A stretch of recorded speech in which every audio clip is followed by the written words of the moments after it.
ಸ್ನೇಹಿತರೆ, ನಮ್ಮ ಜೀವನದಲ್ಲಿ ಸಾಕಷ್ಟು ಕಷ್ಟಗಳು, ನಿರಾಸೆಗಳು, ಸಮಸ್ಯೆಗಳು ಇರ್ತವೆ. ಅದೆಲ್ಲದಕ್ಕೂ ಸಮಾಧಾನವಾಗಿ ಒಂದು ಸಣ್ಣ ಸ್ಟೋರಿಯನ್ನ ಇವಾಗ ನಾವು ತಿಳಿದುಕೊಳ್ಳೋಣ.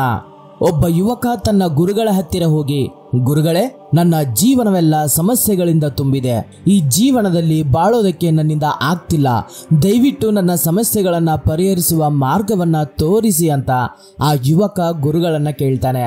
ಆವಾಗ ಆ ಗುರುಗಳು ಆ ಯುವಕನನ್ನು ಒಂದು ಗ್ಲಾಸ್ ನೀರಿನಲ್ಲಿ ಒಂದು ಹಿಡಿ ಉಪ್ಪನ್ನ ಹಾಕೋಕೆ ಹೇಳಿದ್ರು.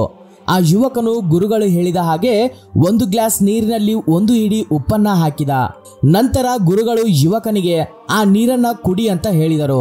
ಆವಾಗ ಯುವಕನು ಆ ಗ್ಲಾಸ್ ಅಲ್ಲಿರೋ ನೀರನ್ನ ಕುಡಿಯೋಕೆ ಶುರು ಮಾಡಿದ. ಸ್ವಲ್ಪ ನೀರು ಬಾಯಲ್ಲಿ ಹೋದ ತಕ್ಷಣ ಆ ನೀರನ್ನ ಹೊರಗಡೆ ಉಗಿದು, ಅಯ್ಯೋ ಗುರುಗಳೇ, ತುಂಬಾ ಉಪ್ಪುಪ್ಪಾಗಿ ಇದೆ, ನನ್ನಿಂದ ಈ ನೀರನ್ನ ಕುಡಿಯೋಕೆ ಆಗಲ್ಲ ಎಂದ. ಆವಾಗ ಆ ಗುರು ಸಣ್ಣದಾಗಿ ಮುಗುಳು ನಗೆಯಿಂದ ಇನ್ನೊಂದು ಹಿಡಿ ಉಪ್ಪನ್ನ ತೆಗೆದುಕೊಂಡು ಒಂದು ನದಿಯ ಹತ್ತಿರ ಆ ಯುವಕನನ್ನ ಕರೆದುಕೊಂಡು ಹೋದರು. ಹೋಗಿ ಆ ಒಂದು ಹಿಡಿ ಉಪ್ಪನ್ನು ಆ ನದಿಯಲ್ಲಿ ಹಾಕಿ, ಇವಾಗ ಆ ನದಿಯ ನೀರನ್ನ ಕುಡಿ ಅಂತ ಆ ಯುವಕನಿಗೆ ಹೇಳಿದ್ರು. ಆವಾಗ ಆ ಯುವಕ ಆ ನದಿಯ ನೀರನ್ನ ಕುಡಿದ. ಆವಾಗ ಗುರುಗಳು ಈ ನೀರು ಹೇಗಿದಾವೆ ಅಂತ ಕೇಳಿದ್ರು. ಆವಾಗ ಆ ಯುವಕ ಚೆನ್ನಾಗೇ ಇದಾವೆ ಗುರುಗಳೇ ಎಂದು ಉತ್ತರಿಸಿದ. ಆವಾಗ ಆ ಗುರುವು ಇದೇ ಒಂದು ಹಿಡಿ ಉಪ್ಪಿನ ನೀರನ್ನ ಮೊದಲು ಯಾಕೆ ಕುಡಿಯೋಕೆ ಆಗ್ಲಿಲ್ಲ, ಇವಾಗ ಹೇಗೆ ಕುಡಿದೆ ಎಂದು ಆ ಯುವಕನನ್ನ ಕೇಳ್ತಾರೆ.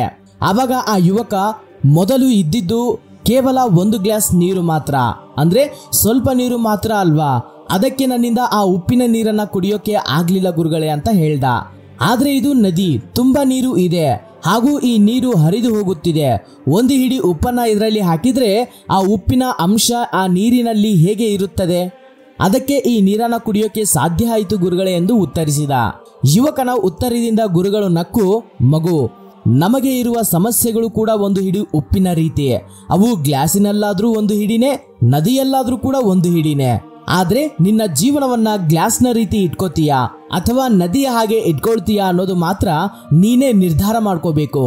ನಿನ್ನ ಆಲೋಚನೆಗಳ ಶಕ್ತಿಯನ್ನ ಬೆಳೆಸಿಕೊಂಡು ನೀನು ಜೀವನದಲ್ಲಿ ದೊಡ್ಡದಾಗಿ ಆಲೋಚನೆಯನ್ನ ಮಾಡೋಕೆ ಶುರು ಮಾಡಿದ್ರೆ ಯಾವುದೇ ರೀತಿಯ ಸಮಸ್ಯೆ ಆದ್ರೂ ನದಿಯಲ್ಲಿ ಕಲಿಸಿದ ಉಪ್ಪಿನ ರೀತಿ ನಮ್ಮ ಜೀವನಕ್ಕೆ ಅಂಟುವುದಿಲ್ಲ. ಸಮಸ್ಯೆ ಇಲ್ಲ ಅಂದ್ರೆ ಜೀವನದಲ್ಲಿ ಹೊಸತನ ಅನ್ನೋದು ಬರೋದಿಲ್ಲ. ನಿನ್ನ ಆಲೋಚನೆಯ ಪರಿಧಿ ಬೆಳೆದ ದಿನ, ಹಾಗೇನೆ ನಿನ್ನ ದೃಷ್ಟಿಕೋನ ಬದಲಾದ ದಿನ, ಆ ಆಲೋಚನೆಯೇ, ಆ ನಿನ್ನ ದೃಷ್ಟಿಕೋನವೇ ನಿನ್ನ ಜೀವನದ ಗುರಿಯನ್ನ ನಿರ್ಧರಿಸುತ್ತದೆ. ಮನಸ್ಸಿನಲ್ಲಿ ಸಕಾರಾತ್ಮಕ ಆಲೋಚನೆ ಅನ್ನೋ ಬಾಗಿಲು ತೆಗೆದುಕೊಂಡಾಗ ಅದರಲ್ಲಿರೋ ಸಮಸ್ಯೆಗಳು ಹಾರಿ ಹೋಗ್ತವೆ, ಹಾಗೂ ಪ್ರಶಾಂತವಾದ ಜೀವನ ನಿನ್ನ ಸ್ವಂತ ಆಗುತ್ತೆ.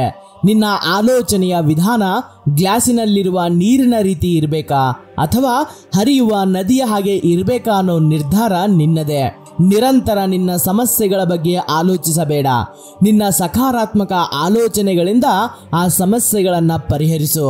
ನಿನ್ನ ಸಕಾರಾತ್ಮಕ ಆಲೋಚನೆಗಳೇ ನಿನಗೆ ಬದುಕುವುದನ್ನ ಕಲಿಸುತ್ತವೆ ಎಂದು ಆ ಗುರುಗಳು ಹೇಳಿದರು.